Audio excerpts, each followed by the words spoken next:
Do you use a shared mailbox and want to categorize emails to organize them for your staff so it's easy for everybody to work? It's very easy by accessing categories through Outlook on the web. To perform this through Outlook on the web, simply open the shared mailbox that you have access to. Once you're on Outlook on the web, click your name icon, click Open Another Mailbox.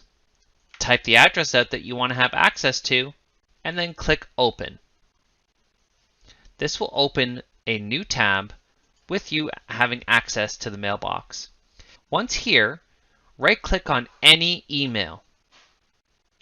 Go down to Categorize, and then click Manage. This will bring up the General Settings Categories page where you can very easily tag and create brand new categories. The exact same process can be done from inside Microsoft Outlook on the desktop.